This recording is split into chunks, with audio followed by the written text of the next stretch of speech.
अब हम पढ़ते हैं इस वीडियो में मनुष्य में उत्सर्जन। उत्सर्जन वह जैविक प्रक्रम जिसमें जीवों में होने वाली उपापचयी क्रियाओं के फलस्वरूप हानिकारक नाइट्रोजन युक्त पदार्थों का निष्कासन होता है, उत्सर्जन कहलाता है। साधारण शब्दों में अगर हम कहना चाहें तो इसका उत्सर्जन का अर्थ होता है शरीर में जो अपशिष्ट पदार्थ पाए जाते हैं जो शरीर के लिए हानिकारक होते हैं उनको शरीर से बाहर निकालना उत्सर्जन कहलाता है। एक कोशिकीय जीव जो होते हैं वह अपशिष्ट पदार्थों को शरीर की सतह से ही त्याग देते हैं, लेकिन बहुकोशिकीय जीवों में उत्सर्जन के लिए विशेष प्रकार के अंग पाए जाते हैं। मनुष्य में उत्सर्जन के लिए एक जोड़ी वृक्क पाए जाते हैं, एक जोड़ी मूत्र वाहिनियाँ होती है, एक मूत्राशय होता है और एक मूत्र मार्ग होता है। उत्सर्जन का ये जो डायग्राम आपको दिखाई दे रहा है, 2 किडनियाँ दिखाई दे रही है, उसके बाद आपको महाधमनी, महाशिरा, मूत्राशय, मूत्रवाहिनियाँ, दोनों मूत्रवाहिनियाँ दिखाई दे रही है। तो ये डायग्राम एग्जाम में आता ही है। वृक्क में मूत्र बनने के बाद मूत्रवाहिनी से होता हुआ मूत्राशय में एकत्रित हो जाता है और मूत्र बनने का मुख्य उद्देश्य रक्त में से हानिकारक पदार्थों को छानकर बाहर निकालना होता है। उत्सर्जन तंत्र के जो विभिन्न अंग हैं इनके बारे में मैंने एक वीडियो बना दिया है, मनुष्य में उत्सर्जन तंत्र, तो ये भी आपको एप्लीकेशन पर मिल जाएगा। वृक्क में मूत्र निर्माण की प्रक्रिया। वृक्क की संरचनात्मक और क्रियात्मक इकाई को नेफ्रॉन कहते हैं। नेफ्रॉन के मुख्य भाग होते हैं कोशिका गुच्छ, बोमेन संपुट, नलिकाकार भाग और संग्रह वाहिनी।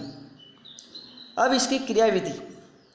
कोशिका गुच्छ निस्पंदन। जब वृक्क धमनी की शाखा वृक्काणु में प्रवेश करती है तब जल, लवण, ग्लूकोज, एमिनो अम्ल और अन्य नाइट्रोजन के जो अपशिष्ट पदार्थ होते हैं वह कोशिका गुच्छ में से छनकर बोमेन संपुट में आ जाते हैं। तो आपके बात आ गई होगी समझ में कि वृक्क धमनी की शाखा जब वृक्काणु में मतलब नेफ्रॉन में प्रवेश करेगी तब जल, लवण, ग्लूकोज, एमिनो अम्ल और नाइट्रोजन इनके जो अपशिष्ट पदार्थ हैं वो छन जाते हैं और बोमेन संपुट में आ जाते हैं।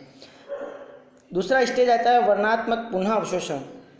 नेफ्रॉन के नलिकाकार भाग में शरीर के लिए उपयोगी पदार्थ जैसे ग्लूकोज, एमिनो अम्ल, लवण और जल का पुनः अवशोषण हो जाता है। तीसरे चरण में नलिकाओं के द्वारा स्त्रवण, यूरिया, अतिरिक्त जल, लवण जैसे उत्सर्जी पदार्थ नेफ्रॉन के नलिकाकार भाग के अंतिम सिरे में रह जाते हैं और मूत्र का निर्माण कर देते हैं।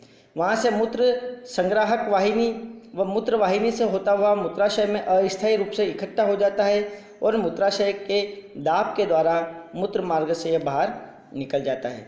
तो ये जो मूत्र निर्माण की जो क्रियाविधि है, वृक्क में मूत्र का निर्माण किस प्रकार होता है, तो इसका भी मैंने वीडियो बना दिया है जो आपको एप्लीकेशन पर मिल जाएगा। कृत्रिम वृक्क। कृत्रिम वृक्क या अपोहन यह एक ऐसी युक्ति है जिसके द्वारा रोगियों के रक्त में से कृत्रिम वृक्क की मदद से नाइट्रोजन युक्त अपशिष्ट पदार्थों का निष्कासन किया जाता है।